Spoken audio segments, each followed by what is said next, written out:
आज तपाईहरुलाई चाहिँ म यस्तो राम्रो सिन देखाउँछु कि तपाईहरु विश्वास गर्नु हुँदैन कि यो गण्डकी हस्पिटलको एरिया अथवा सेती रिभरको एरियाबाट लिएको भनेर। फेवातालपछि चाहिँ मलाई यो चाहिँ एकदम राम्रो लाग्छ। ठाउँ नै एकदम राम्रो छ के, किन भन्दाखेरि बिचमा खोला छ अनि चारैतर्फबाट चाहिँ हामीले चाहिँ हेर्न मिल्छ त्यहाँ चाहिँ।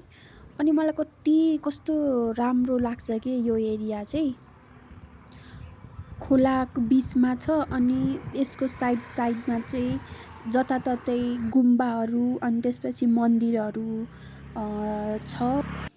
यसको साथसाथै चाहिँ फेरि मान्छे जलाउने घाट पनि चारैतिर छ। त्यो चाहिँ अलिकति मलाई डर लाग्छ। अनि त्यसपछि यो गण्डकी हस्पिटलको पछाडिपट्टि चाहिँ पोस्टमार्टम गर्ने ठाउँ पनि छ। त्यही भएर रातितिर चाहिँ मलाई यतातिर जान डर लाग्छ हैन। तर एकदम के यहाँ पछाडिपट्टि एकदम सिनहरू त्यस्तो राम्रो लाग्छ कि मलाई। Oh my god, I can't believe this टाइपको के।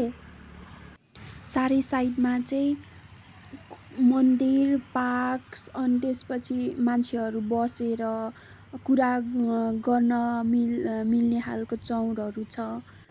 अनि म चाहिँ एकदम यो साइडतिरै बस्ने भएको कारणले गर्दाखेरि अब कहिले पार्कमा कहिले मन्दिरमा गएर अनि त्यो बिचको सिनहरूलाई हेर्छु।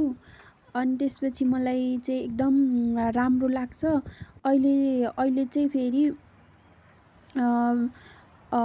यो चाहिँ जाडो सिजन हो नि त। अनि जाडो सिजनमा चाहिँ बालुवाहरू उठाउने मान्छेहरू आउनुहुन्छ।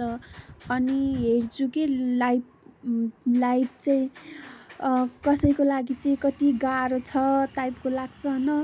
अनि त्यसपछि फेरि त्यो घाटको त्यो बिचमा काम गरिरहेका मान्छेहरू हुनुहुन्छ हैन। अनि त्यसपछि फेरि साइडमा चाहिँ कहिलेकाहीँ चाहिँ लासहरू चाहिँ जलाउनुहुन्छ के त्यहाँ। अनि त्यो देख्दाखेरि चाहिँ एकदम यस्तो हुन्छ नि मरेको मान्छेको स्ट्रगल र अनि त्यसपछि मान्छे मरिसकेपछि चाहिँ के हुन्छ भनेर चाहिँ एकदम हामीले चाहिँ यहाँ यतातिर आयौँ भने चाहिँ एउटै ठाउँमा देख्न सकिन्छ कि बिचमा चाहिँ मान्छेहरू चाहिँ स्ट्रगल गरिरहेका छन्। अनि त्यसपछि कसै फेरि घाटमा चाहिँ जलाइरहेको हुन्छ नि त। अनि त्यो देख्दाखेरि चाहिँ मान्छेको जीवन चाहिँ एकदम यो चाहिँ एकदम मलाई चाहिँ के लाग्छ भन्दाखेरि एकदम टचिङ लाग्छ के। अनि धनी र गरिब बिच चाहिँ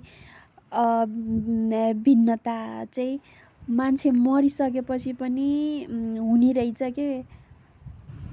किन भन्दाखेरि चाहिँ जुन बितिसक्नु भयो नि उहाँहरूको फ्यामिलीले चाहिँ अफोर्ड गर्न सक्नु भएन भने चाहिँ तलकै खोलाको किनारामा चाहिँ दाउराहरू ल्याएर त्यही जलाउनुहुन्छ। अनि त्यसपछि फेरि जसले चाहिँ अलि अफोर्ड गर्न सक्छन् उहाँहरूले चाहिँ माथि घाटमा नै पोल्नुहुन्छ के आफ्नो आफ्नो फ्यामिली मेम्बरको शवलाई।